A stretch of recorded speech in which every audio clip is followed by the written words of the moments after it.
Bismillahirrahmanirrahim. Assalamualaikum warahmatullahi wabarakatuh.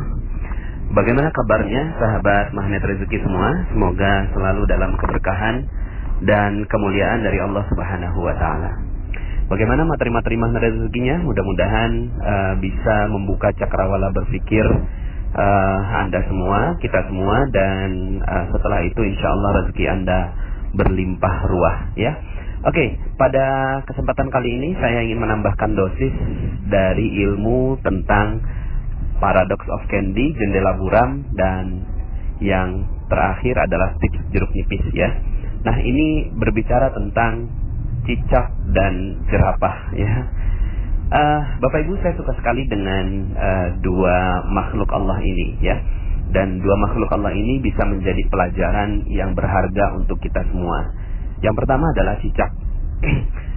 Cicak ini Allah berikan menjadi makhluk yang kita lihat setiap hari, gitu ya. Jadi dia ada di dinding kita, ada di langit-langit kita, gitu ya.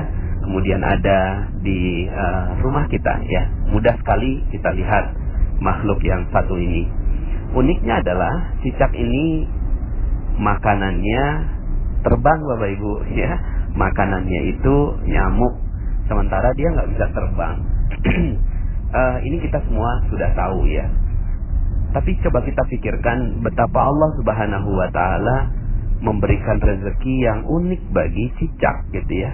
Cicak nggak bisa terbang. Kalaulah kita jadi cicak, apa yang kita katakan kepada Allah? Ya Allah, ini nggak adil sekali, gitu ya. Kenapa kok rezeki saya malah terbang, sementara saya nggak dikasih bekal yang cukup untuk mengejar makanan saya. Tapi cicak tidak melakukan itu. Dia hanya diam-diam merayap, gitu ya. Kalau kemudian datang seekor nyamuk, ya, datanglah seekor nyamuk. Dan lagu ini bagus sekali, ya. Cicak-cicak di dinding diam-diam merayap, datang seekor nyamuk. Bahwa yang menciptakan rezeki itu bukan kita. Yang menciptakan rezeki itu adalah Allah. Datang seekor nyamuk, ya. Baru kemudian di situ hab. Nah, ilmu hab inilah yang kita pelajari, gitu ya. Ilmu menangkap nyamuknya itu. Tapi sebelum nyampe ke ilmu hab, Bapak Ibu, pernah nggak Bapak Ibu melihat ada cicak yang jatuh, ya, dari langit-langit, kemudian tiba-tiba si cicak ini jatuh ke lantai, ya. Itu nyamuknya udah dikit lagi, Bapak Ibu, ya. Itu lidahnya udah menjulur, gitu ya. Terus kemudian sedikit lagi itu nyamuk kena. Tapi kemudian akhirnya si cicak tidak berhasil menangkap nyamuk dan akhirnya dia terjatuh, Bapak Ibu. Nah, coba kalau seandainya yang jadi cicak sekali lagi adalah kita, apa yang kita lakukan kepada Allah Subhanahu wa taala? Apakah kita mengatakan demikian? Ya Allah, sungguh nggak adil. Pokoknya saya udah frustasi, saya stres, saya udah nggak mau lagi nyari makan. Ya udahlah, pokoknya terserah engkau. Kalau seandainya saya mati, terserah deh, gitu kan? Apakah itu yang kita lakukan? Ya. Dan sayangnya, sebagian di antara kita sering melakukan itu, Bapak Ibu. Ya. Rezeki kita memang Allah sudah desain sedemikian agar Allah tahu siapa yang benar-benar berusaha, siapa yang benar-benar bekerja, dan Allah Subhanahu wa taala ingin lihat kesungguhan kita. Tapi kemudian ketika kita jatuh, maka sebenarnya Allah Subhanahu wa taala ingin memberikan gambaran pada diri kita bahwa sebenarnya bukan kitalah yang mampu untuk menarik rezeki itu, tidak sama sekali. Tapi Allah Subhanahu wa taala yang berikan rezeki untuk kita. Kalau Allah mau, maka mudah saja nyamuk itu datang pada si cicak, gitu ya. Nah, Bapak Ibu yang dirahmati Allah Subhanahu wa taala, akhirnya cicak ini tetap saja dia naik kembali, diam lagi, ya, bersungguh-sungguh lagi, bersabar lagi untuk kemudian datang nyamuk yang berikutnya. Nah, Bapak Ibu, semoga kita bisa mengambil hikmah dari kisah nyamuk ini. Nah, kisah yang kedua, atau kisah nyamuk dan cicak, ya. Kisah yang kedua adalah tentang jerapah. Saya terkaget-kaget ketika menemukan fakta ini, Bapak Ibu, bahwa ternyata jerapah itu sejak waktu bayi, ketika lahir bayi, ya, kakinya kan panjang sekali, Bapak Ibu, ya. Lalu kemudian si bayi ini langsung berusaha untuk berdiri.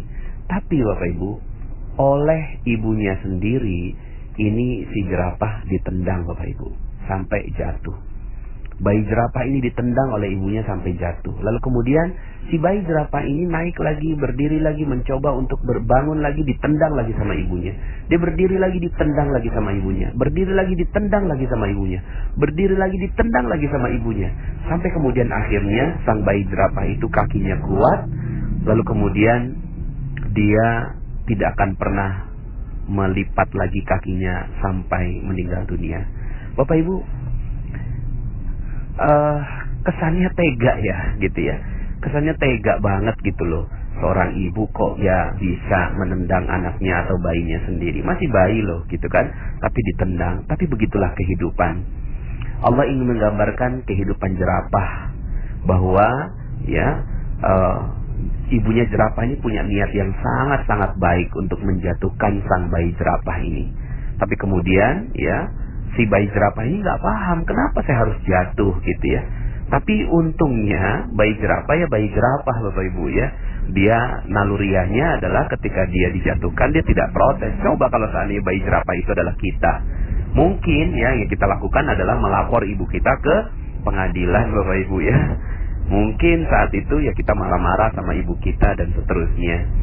Tapi inilah bayi jerapah yang ketika dia ditendang, dijatuhkan, dia bersabar dan mengikuti prosesnya. Bapak Ibu yang dirahmati Allah Subhanahu wa taala, mungkin sebagian di antara Anda yang mendengarkan audio ini ada yang sedang dijatuhkan oleh Allah Subhanahu wa taala. Ada yang sedang terpuruk nasibnya. Ada yang sedang menderita banyak sekali musibah. Ada yang sedang bermasalah dengan suaminya, dengan istrinya, dengan orang tuanya. Ada yang bermasalah dengan bisnisnya. Ada yang bermasalah dengan rekan-rekan di dalam perusahaan dan seterusnya. Ada yang mungkin uangnya diambil orang, ditipu dalam sebuah bisnis dan seterusnya. Bapak Ibu, kalau seandainya Anda menjadi cicak dan menjadi jerapah yang dijatuhkan oleh Allah Subhanahu wa taala, maka betapa bahagianya Allah. Seandainya Anda sekarang yang sedang terjatuh itu, lalu kemudian katakan kepada Allah, "Ya Allah, saya siap untuk naik lagi, saya siap untuk bangkit lagi, belajar lagi. Dan seandainya Engkau jatuhkan aku, maka aku siap untuk bangkit kembali. Kau jatuhkan lagi, maka kami siap untuk bangkit kembali." Bapak Ibu, betapa bahagianya Allah seandainya Anda adalah orang yang seperti itu, dijatuhkan oleh Allah. Tujuan Allah menjatuhkan Anda pasti ada maksud yang sangat-sangat mulia. Allah menjatuhkan Anda tidak mungkin jatuh sendiri Bapak Ibu. Anda jatuh sekarang ini pasti ada sebab Allah Subhanahu wa taala menjatuhkan Anda. Sebabnya macam-macam Bapak Ibu. Yang pasti satu hal, pola yang terbentuk adalah pola seperti jerapah. Allah ingin agar Anda kuat. Allah ingin agar Anda tegar. Allah ingin agar Anda luar biasa. Lalu kemudian dijatuhkan lagi. Jadi kalau Anda jatuh sekarang, berbahagialah. Berbahagialah. Kenapa? Karena yang menjatuhkan Anda adalah Allah Subhanahu wa taala. Yang menjatuhkan Anda bukan orang lain Bapak Ibu. Bukan orang lain. Kalaulah seandainya ada orang lain yang menjatuhkan Anda saat ini, yang mengambil uang Anda, yang melaporkan Anda ke polisi, yang mungkin menjadikan Anda hina, dimaki-maki dan seterusnya, dan Anda lihat bahwa semua orang yang menyebabkan itu adalah manusia yang Anda benci, yang Anda tidak suka, percaya saya Bapak Ibu bahwa itu bukanlah manusia yang menyebabkan itu semua. Karena tidak mungkin terjadi hal-hal yang ada di muka bumi ini kecuali atas izin Allah Subhanahu wa taala. Semua terjadi atas izinnya. Semua terjadi atas desainnya. Semua terjadi atas rekayasanya. Semua yang terjadi di muka bumi ini atas seluruh perintah-perintahnya. Maka maafkan semua orang yang ada di sekitar Anda. Karena bukan karena mereka Anda jatuh, bukan karena mereka Anda tersungkur, bukan sama sekali. Tapi Anda jatuh karena Allah Subhanahu wa taala ingin melihat Anda tegar, ingin melihat Anda menemukan kesalahan-kesalahan Anda, ingin melihat Anda belajar lebih baik lagi, ingin melihat Anda menangis dan menyebut namanya. Lalu kemudian Anda bangkit kembali seperti bayi jerapah yang siap untuk berdiri.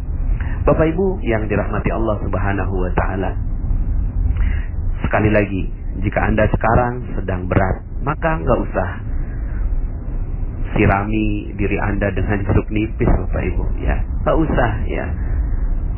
Sudah, lepaskan jeruk nipisnya dan terima kejatuhan Anda sebagai satu paket dari rezeki Anda. Satu paket. Fa inna ma'al usri yusra. Inna ma'al usri yusra. Sesungguhnya bersama kesulitan ada kemudahan. Sungguh bersama kesulitan ada kemudahan. Di balik kesulitan yang sedang menimpa Anda sekarang ini, ada sebuah janji Allah Subhanahu wa Ta'ala yang menginginkan Anda menjadi manusia yang luar biasa. Kuntum khaira ummatin ukhrijat linnas. Kalian adalah sebaik-baik manusia yang dikeluarkan oleh Allah Subhanahu wa Ta'ala untuk manusia yang lain. Maka tunjukkan bahwa Anda adalah manusia yang mulia. Tunjukkan bahwa Anda adalah manusia yang terbaik. Manusia terbaik bukan berarti orang yang gak pernah gagal, Bapak Ibu. Tidak. Manusia yang terbaik bukan berarti orang yang tidak pernah salah. Manusia yang terbaik bukan berarti orang yang tidak pernah berdosa. Tapi manusia yang terbaik adalah ketika mereka melakukan dosa, kesalahan, kelalaian, kehilafan, lalu kemudian mereka bangkit dan berdiri, sekedar meminta ampun kepada Allah Subhanahu wa Ta'ala dan siap untuk menerima kehidupan, babak kehidupan baru yang jauh lebih baik. Saya doakan tulus dari hati saya yang paling dalam agar Anda semua yang mendengarkan audio ini menjadi manusia-manusia terbaik di muka bumi yang siap memberikan karya terbaiknya untuk umat manusia. Terima kasih, saya Nasrullah. Sampai jumpa dalam audio-audio berikutnya. Assalamualaikum warahmatullahi wabarakatuh.